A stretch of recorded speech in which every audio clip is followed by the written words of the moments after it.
Hi! Kamusta kayo lahat? Niyaya ko nga pala si Kellen na pumunta kami sa Asian store. After nga namin maglakad-lakad at saka nakakain na rin, dumiretso na kami dito. Yung Asian store guys, matatagpuan nyo yan dito sa malapit sa Oslo City. Noong unang dating ko nga dito sa Oslo, akala ko walang Asian store. Tapos minamit nga akong mga ibang Pilipina na sabi nila na may Asian store nga dito malapit sa Oslo City. Iba pa rin talaga yung feeling pag nakakita ka nga talaga ng mga Filipino food. Nag-crave nga ako sa sardinas, kumuha ako. Tapos, naglibot-libot pa kami. Baka meron pa akong gustong makita o gustong kunin para kainin. Tapos, ang mga cravings ko ngayon guys, Jollibee, KFC, kaso wala yan dito sa Norway. Gusto ko pang kumain, kailangan ko pang kumawin ng Germany. Malay natin, makapunta tayo doon. Yung host family ko nga, nagtatanong na kung ano daw plan ko, kung saan daw ako magta-travel.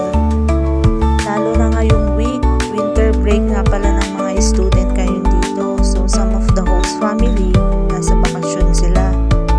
Actually, na-inform ko na nga din pala sila kasi on May, magta-travel nga pala ako.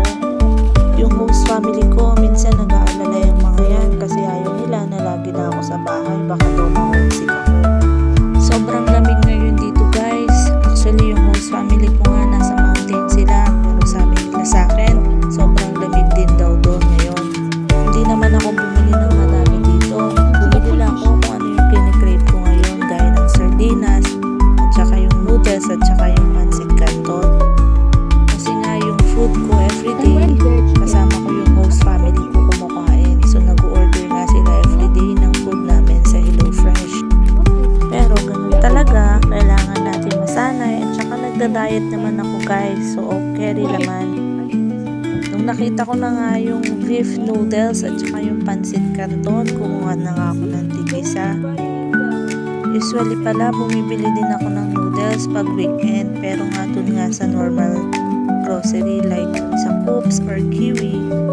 Akala ko kasi sobrang mahal ng noodles dito, so sabi ko nga kay Kellen, pag nag-crave ulit ako ng noodles, pupunta na lang kami dito sa Asian store. Same price lang pala yung binibili kong noodles. So ayan guys,